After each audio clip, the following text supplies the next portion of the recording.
шууд дамжуулалтын үеэр хосолдож өгчээ. 2019 онд Фужи уулан дээрээс нэгэн залуу халтирч хөл алдснаар нас барсан байна. Урд өмнө ч одоо хүртэл Фужи ууланд осолдож нас барсан тохиолдлууд цөөнгүй. Бусдаас ялгаатай нь энэхүү үхлийн үеэр тэр залуу шууд дамжуулалт хийж байсан юм. Түүний үхлийн дараа хүмүүс анхаарал болгоомжгүйгээс болсон эсвэл санаатай тохиолдол гэж баггүй маргасан ч шууд дамжуулалтын үеэр эмэгтэй хүний хоолой эргэж явахыг хүссэн нь энэ болсон явдлыг илүү алдартай болгосон юм. Учир нь тэр уулан дээр ганцаараа байсан. Тэцүү Шиохара 47 настай. Хуульч болохоор 10 гаруй жил оролцсон ч сонгон шалгуулалтанд тэнцэж чадаагүй. Ажилгүйн дээр 4-р шатны хорт авдартай. Токиогийн захын хороололд нэг өрөө байранд амьдарч байжээ. Японы алдартай видео сувгийн Nico платформ дээр шууд дамжуулалтын бичлэгүүд хийдэг байв. Тийм алдартай стример байгаагүй ч цөөн тооны тогтмол үзэгчтэй. Тэдний бичсэн сэтгэгдлийг байнга анхаарч харилцан яриа үүсгдэг байж л дээ.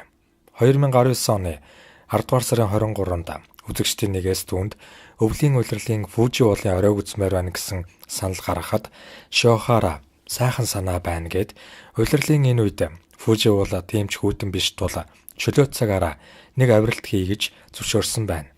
Уг нь үзэгчид түүний энэ яриаг тоглож байна гэж ботсон байгаа юм. Фужи уул бол Японы хамгийн өндөр бэлэгдэл болсон уул.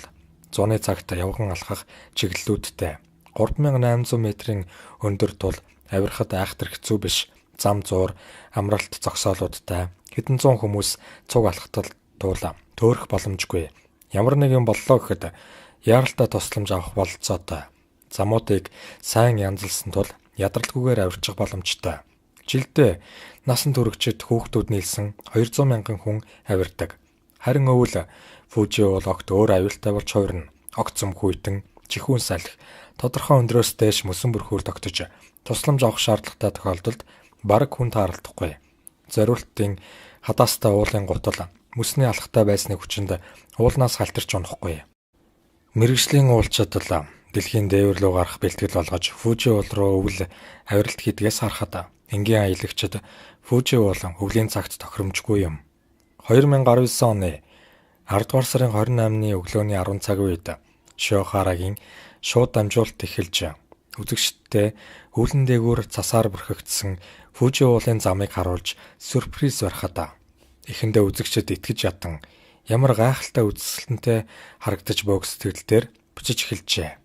Үзэгчид үргэлжлүүлэн энэ зураглалыг харж буйдаа ямар их баярлж байгаагаа бичцгээж байтал үзэгчдийн нэг нь Шиохарагаас "Нана ганцаардаж байна уу?" гэж асуудал Шиохара "Зүгээрээ.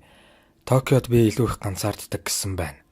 Фужи уул руу алхах зуураа үргэлжлүүлэн чат бичгтээ ямар хүйтэн байгаа болон газар халтаргаатай байна гэж бичсэн байна. Энэ бүгдээс түүнийг авиралтаа сайн бэлдээгүй болох нь харагдаж байгаа юм. Дулаан байлгах, хувцас, хадаастай уулын гутал түүнд байсангүй. 2 цаг 30 минутын үед Шиохара оройд нь гарчээ. Тэндээ 30-аад минут саатаж 3 цагаар уулын оройгоос халтарч унах гэж хөдөлж нэлээд их мэс хаттай хэсгээр гулгасан юм.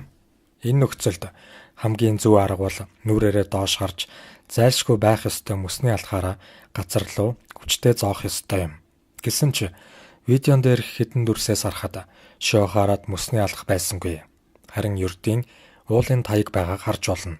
Хэрв мөсний алхахгүй бол ийм нөхцөлд авах дараагийн арга хэмжээ нь нүрээрээ доош харж хуруугаараа цасан чигтгэн гулгалтаа зогсоохыг хичээх хэрэгтэй. Мөсөн гулгуур усан бассейн зэрэгт нуруугаараа харж доош гулгуул хурд нь улам нэмэгддэг. Шиохарад яг л ийм зүйл тохиолдсон юм. Эсэргүүцэх боломж байгаагүй улмаас тэр гулгаж өнхөрч байтал түүний утасны сүлжээ алга болон шууд дамжуулалт зогссон юм. Түүнийг үзэгчдийн нэг цагдаад мэдэгдсэн хэдий ч үдээс хойш орой болж байсан тул аврагчдыг дараагийн өдөр илгээсэн юм. Шиохараг буюу түүний цогцсыг олох гэж 2 өдөр зарцуулагдсан ба түүнийг олоход царай зүс танигдах боломжгүй. Биедэн байсан зүйлсээр таниулсан юм. Цогцсоос хүүсийг нь тодорхойлох боломжгүй болсон байв. Цогцос үнэхээр их гэмтсэн нь мөсөн дундуур хурц ирмэгтэй чулуунууд байсантай холбоотой. Чулуунууд биеийг зүсэж цохигдсон ойж газарт дахин хүчтэй цохигдож 1500 м газраар ингэж гулгасаар нэг газарт тогтжээ. Түүний биеийг олохоос өмнө сүүлчийн бичлэг интернетээр хүчтэй тарж хүмүүс шохаараад санаа зовхоос илүүтэй түүнийг шүүмжилж байв. Түүний хувцас хэрэгсэлгүй байдал болон цагийн менежментийг хүмүүс буруутгаж байлаа. 10 сарын сүүл хавцаа нар 5 цагт жаргадаг ба шохаараа уул руу өксөх замдаа өглөөний 10 цагт шууд дамжуулалтаа эхэлсэн. 2 цаг 30 минутанд орой дээр нь гарч 3 цагаас бууж эхэлсэн. Өксөхөөс уруутахад хурдан байх боловч шохаараа нар жаргахаас өмнө уулнаас бууж амжихааргүй байсан. 5 цаг 30 минут гэхэд тас харанхуй болж түүнд ууланд хорогдох зүйлс хийчих юмс байгаагүй. Ийм айжуухан гурдаар алхахад тэр гулгаж осолдохгүй байлаа гэхэд гарцаагүй хөлдөж өгөх байсан. Түүнд зузаан хувцас байгаагүй. Түүний бэлтгэлгүй байдал болон бусад зүйлсийг харгалзаж үдээ зарим хүмүүсийн ярих нь шохаараа угаасаа уулнаас буцаж ирэх төлөвлөгөөгүй байсан гэж үздэг. Жилээс жилд сонгон шалгаруултанд дуунаж итгэл найдвараа алдсан байх магадaltaй.